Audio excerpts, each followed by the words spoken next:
क्या आपने कभी सुना है कि एक व्रत ने एक पापी को पुण्यात्मा और एक निसंतान को मातृत्व का वरदान दे दिया? ये सिर्फ कथा नहीं है, ये है शक्ति उस दिन की जिस दिन स्वयं विष्णु हर व्रती के भाग्य को बदलते हैं। आप देख रहे हैं डिवाइन इमेजिन। श्रावण मास की शुक्ल पक्ष की एकादशी को कहते हैं पुत्रदा एकादशी अथवा पवित्रा एकादशी। इस दिन का महत्व सिर्फ एक संतान की प्राप्ति नहीं बल्कि आत्मा की जन्म जन्मांतर के पापों को हरने वाला होता है। इसी को दक्षिण भारत में पवित्रा एकादशी भी कहा जाता है और इसका स्मरण स्वयं नारायण ने किया है। कथा को अंत तक अवश्य सुने क्योंकि इसमें छुपा है वो रहस्य जिसमें एक राजा का भाग्य पुत्रदा एकादशी ने बदल दिया। यह बात है द्वापर युग की, जब पांडव वनवास में थे। धर्मराज युधिष्ठिर का मन अत्यंत व्याकुल था। उन्होंने भगवान श्री कृष्ण से पूछा, हे माधव, कृपा करके मुझे बताइए कि श्रावण मास की शुक्ल एकादशी का क्या नाम है, उसकी क्या विधि है और उस व्रत का पालन का फल क्या है। भगवान श्री कृष्ण मुस्कुराए और बोले, हे राजन, यह एकादशी बड़ी ही पुण्यदायिनी है।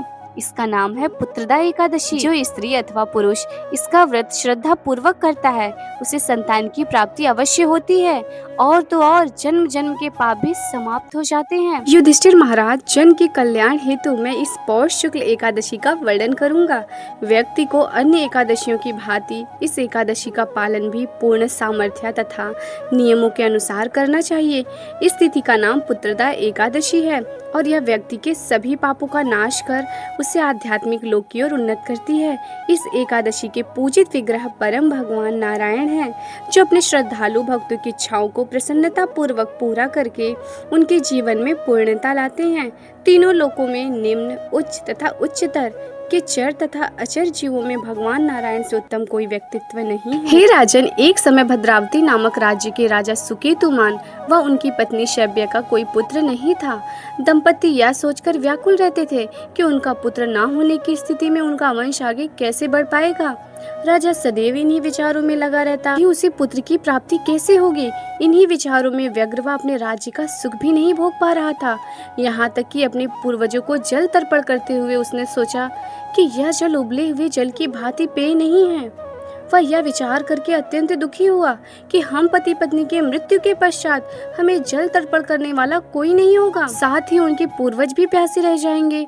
यह सोचकर दंपति और दुखी होते चले गए। समय बीतने के साथ वह हताश निराश होते चले गए। राजा के हाथी घोड़े, महल, नौकर चाकर उसे सांत्वना ना दे सके। राजा सोचने लगा, वास्तव में पारिवारिक व्यक्ति के लिए पुत्र ना होना उसके हृदय व घर दोनों को शून्यचित व कष्टदायक बना देता है। पुत्र के अभाव में व्यक्ति अपने पूर्वजों, देवताओं व अन्य जीवों का ऋण भी नहीं चुका सकता। पुत्र होना व्यक्ति के 100 पूर्व जन्मों के पुण्यों का साक्षी है।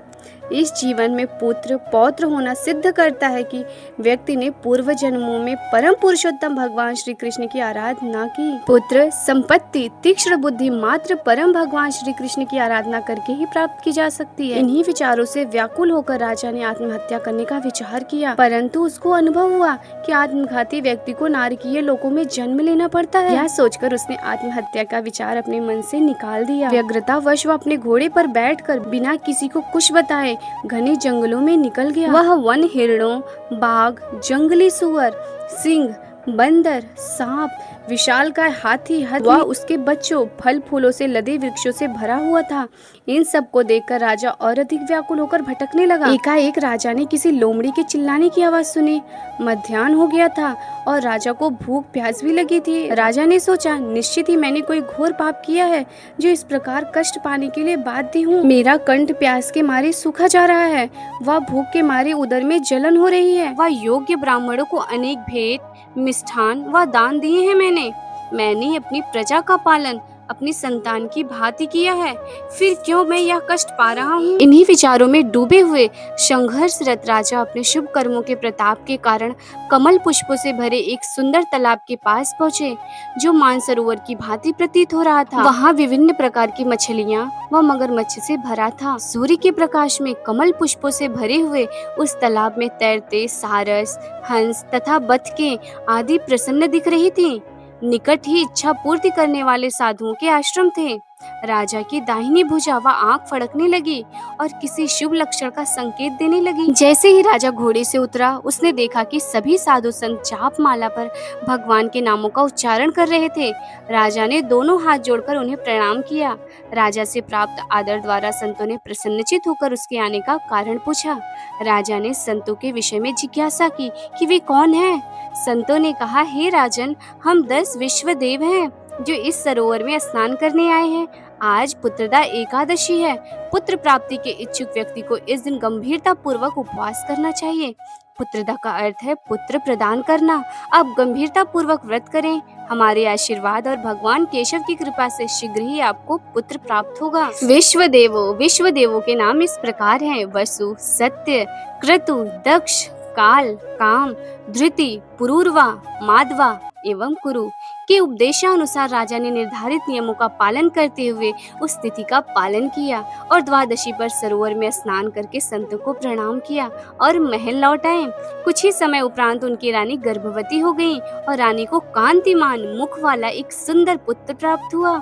बड़ा होने पर वह वीर राजकुमार के रूप में प्रसिद्ध हुआ और राजा ने उसे अपना उत्तराधिकारी बना दिया। हे युधिष्ठिर, जो इस लोक में इस एकादशी का गंभीरता पूर्वक पालन करेगा, उसे पुत्र की प्राप्ति तो होगी ही तथा मृत्यु के उपरांत मुक्ति को प्राप्त करेगा। पुत्रदा एकादशी की महिमा का अध्ययन या श्रवण करने से अश्वमेध यज्ञ के समान पुण्य प्राप्त होते हैं।